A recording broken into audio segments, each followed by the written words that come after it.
You are listening to the Happiest Lives podcast with Jill Lillard, episode 110. Welcome to the Happiest Lives podcast, where you'll learn to think better, feel better, and become the woman God says you already are. Here's your host, Jill Lillard.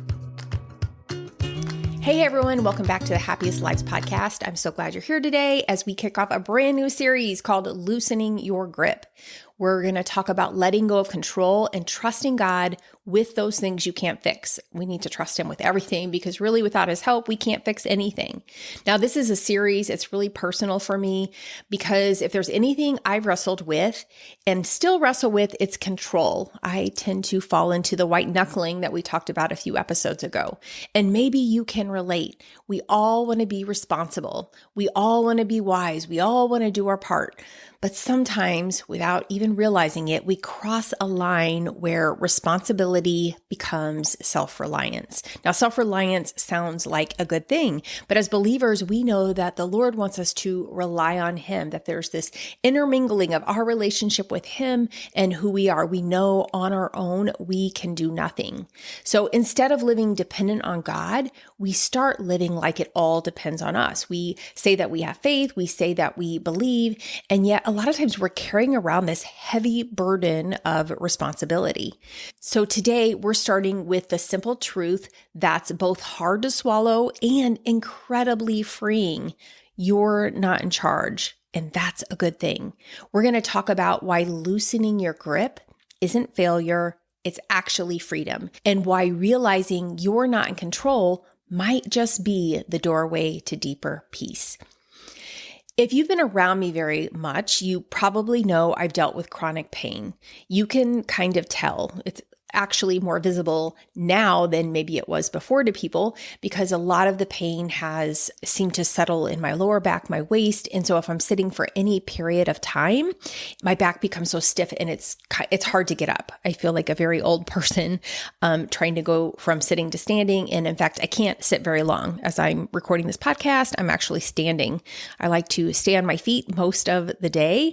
And if I sit down, there's a certain chair that's more comfortable than other chairs in my house that I can sit at a little bit longer. Otherwise, I like to lay down. It makes for motivation for taking a nap in the middle of the day because my legs, my back just need some rest. So even though I work out consistently, I eat relatively healthy, I take supplements, there are days my body feels so much older than it should. If I'm honest, I've wrestled with muscle exhaustion, tightness, and pain for over 15 years now. Now, years ago, it was more subtle. I didn't realize that it was going to become a bigger problem, that it was becoming a bigger problem. My body would just get so exhausted. If I've been on my feet or doing a lot, I would just feel depleted and exhausted. My muscles would just seem to be shutting down. And it hasn't always been constant. There were seasons where it would flare up and then ease for a while. But for the past 5 years, the pain has been pretty steady, pretty constant. It migrates from one part of my body to another. So sometimes it's my back, sometimes it's my shoulders, but it stays there for a long period of time. And it's something that I feel daily. So I feel for the past year, it's just been sitting there in the middle of my back. And the best way I can describe it is it feels like I've been lifting heavy weights and that my muscles are overworked. Now, it's not that normal soreness that fades after a tough workout, but it's a deep fatigue, a lingering ache that just doesn't quite make sense. Like my muscles are exhausted even when I haven't done anything to cause it. So at one point, I actually decided to lean into strength training and I lifted weights for over a year. And that actually felt good. Like when I work out, it feels good. I've also gone through seasons where I didn't work out at all. I quit walking because my legs were hurting so badly. And that didn't help things either. And so I actually feel better when I am moving. It's in the moments when I'm moving, when I've increased that blood flow, my muscles feel a little bit more limber. And so that will feel good. And there are other times, even when I'm working out, it still feels just so exhausted, so fatigued. So I did lift weights faithfully for over a year, thinking maybe if I built more muscle, I could help my body feel stronger. And at least if I felt sore, I could tell myself it was for a good reason. I felt sore because I was lifting weights. And that mentally did give me a little boost that my muscles were breaking down to rebuild and I am getting stronger. But after a year of committed weightlifting, I reevaluated. I realized that pushing harder wasn't necessarily helping the deeper issue. More recently, I've shifted to workouts to focus more on relaxation, mobility, flexibility, things like Pilates and gentle stretching. Exercises that are still strengthening, but without pushing my nervous system to its limits. Along the way, we've ruled out a lot of things. I've worked with a naturopathic doctor. Through testing and working with my doctor, I've been able to rule out autoimmune diseases like rheumatoid arthritis and other inflammatory conditions. At one point, I even suspected maybe it's my hormones. I heard some podcast of, women having mysterious pain that doctors were kind of maybe rolling their eyes at, thinking they're just being whiny women. And really it was shifts in their hormones and like getting on some hormones were helping the mysterious pain because you have receptors. And when your estrogen, your hormones change, they're not getting as much. And so you might have more aches and pains. And so I was holding out all hope that it was something with my hormones. And so I went down this trail as well. We've done the blood work. We've looked at the usual suspects, and yet the pain remains. And if I'm really honest, I carried a lot of responsibility around this. The heavy belief that somehow it's my fault, that something's wrong with my body, I've done something to cause this, that if I just worked hard enough, ate perfectly enough, found the missing piece, I could fix it. So I have tried over the many years, I've tried elimination diets, intermittent fasting, changing my workouts, tracking every bite I ate, cutting sugar, which definitely helps. That does help with inflammation. It does not cure it. I've added supplements, resting more, working out less, working out more. I've done all sorts of things. And sometimes when I get too much into the tracking all my food, it can become obsessive, which does not lead to less stress. It is actually probably increasing the problem. So when we try to be perfect and eat perfectly, sometimes that can exacerbate our problems. There have been moments where I sat on the floor of my closet after a long day, just overwhelmed with frustration, thinking, what am I missing? What more do I have to do? Feeling like somehow, some way, this was still a problem I should have been able to solve. Lately, the possibility of fibromyalgia has come up. It's something a few people have mentioned to me through the years, and honestly, I just resist this idea. I resisted even considering it, not because I want to live in denial, but because part of me felt like accepting it would mean surrendering control. I didn't want a diagnosis to define me. Now, I was looking for a diagnosis, I was looking for a reason, but I want it to be a reason that I can fix, that I can change. I don't want a condition to become my identity. And yet, maybe even in resisting it, I was clinging to control, trying to hold on to the belief that if I just tried hard enough, I could make it go away. Fibromyalgia, if that's what it is a disorder of the nervous system, affecting the muscles, connective tissues, and creating pain that feels mysterious. It doesn't show up on test. It's real and it's complex. And facing the possibility of something I can't fix, I can't take medicine for, I can't follow a strict diet and alleviate, this has brought me into a deeper place of surrender. So what do I do when I can't make it better through my own effort? Do I give up? Do I let sickness define me? Or do I surrender? Not to sickness, not to striving, but to the Lord. Because even my desire to avoid being defined by illness can, if I'm not careful, slide into self-reliance, trying to be strong enough, trying to be the one who overcomes through sheer willpower. But that's not what God invites us to do.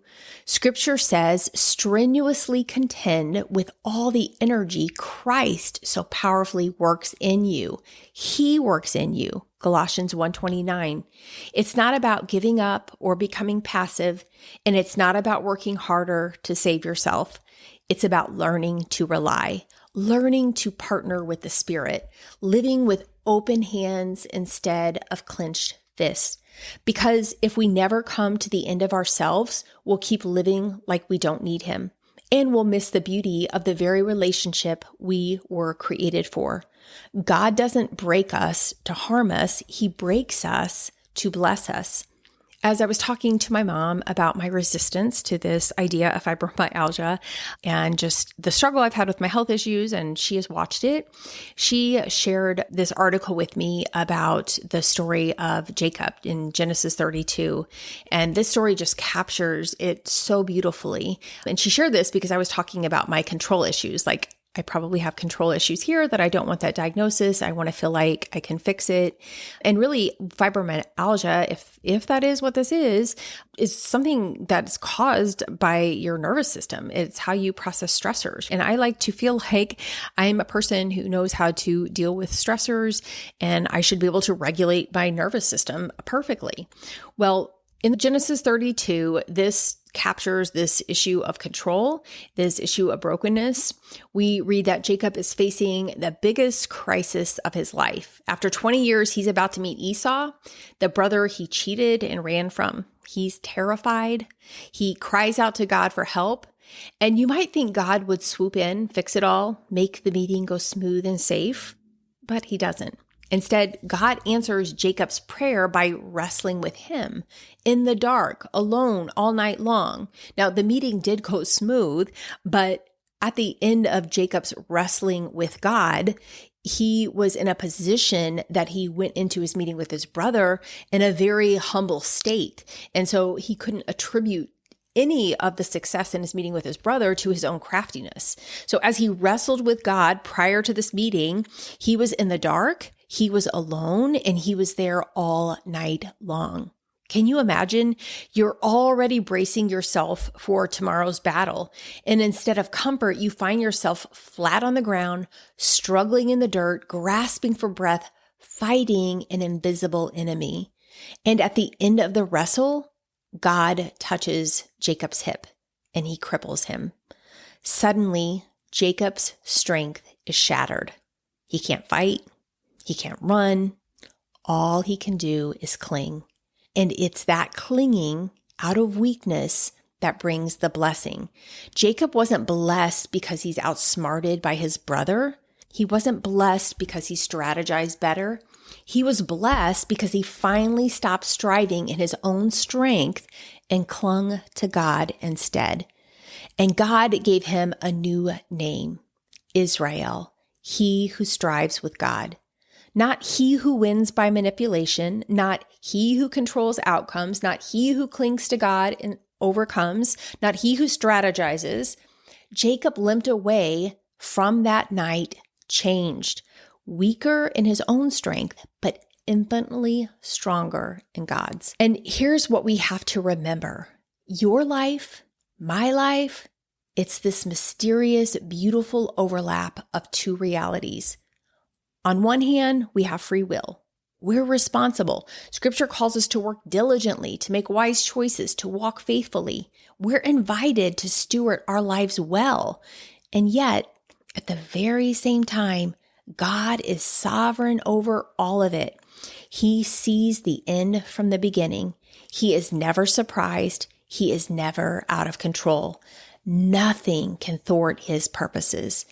And in that overlap where our free will meets his sovereignty, what God is offering us is not a formula to master, but a relationship to enter. We live in a fallen world where there is pain, and yet we also live as redeemed people, secured by Christ. We live in the tension of the already but not yet. We already have a new identity, but we have not yet seen the full restoration of all things. And in that gap, we experience pain. And whatever pain you're carrying, and I can almost guarantee if you're a human, you're carrying some pain. If you're going through a season where everything feels comfortable and good, there is some pain for you around the corner. So don't fret. Don't get too comfortable. Let it be the bridge to Christ. Let it bind your heart to his heart. Don't let pain consume you. Don't let it define you. Don't let your physical diagnosis be the definition of who you are. Don't let it consume all your life and all your energy. Let it drive you deeper into Jesus. Let Jesus be the center of your life, not your pain. Friend, whatever you're walking through today, I want you to know you are seen, you are loved, you are not forgotten. God is not done. Even in the places that ache the most, His hand is still holding you. You aren't in control, and that's a good thing. He is. And because He is, no matter what you're walking through, you can experience a joy that is unspeakable and full of glory. You can experience a peace that passes all understanding. So wrestle if you must, cry if you must, but cling to Jesus. Ask Him to give you a new name, one who strives with God, one who clings to Him, one who walks away blessed, even if you walk away with a limp. This is just the beginning. Over the next few weeks, we're going to walk through what it looks like to loosen your grip, not just on circumstances, but on your dreams, expectations, even other people. If today's episode stirred something in you, go ahead and follow the podcast so you don't miss what's coming. And if you know someone who's tired of holding it all together, would you share this with them? You're not alone in your wrestle, and God is closer than you think. You are becoming the woman that God says you already are. Hey, before you go, if your days mostly revolve around errands, logistics, or scrolling side by side on the couch, if it's been a while since you felt really close or excited about your marriage, it might be time for a little reinvention. Relationship Reinvention is a self-paced experience made up of 12 meaningful sessions you and your spouse can walk through together at your own pace, in your own way. You'll get lifetime access, so there's no rush. And when you join this month, you'll also get 3 live group coaching calls with me as a bonus. Just head to myhappyvault.com to learn more and join us. I'd love to have you.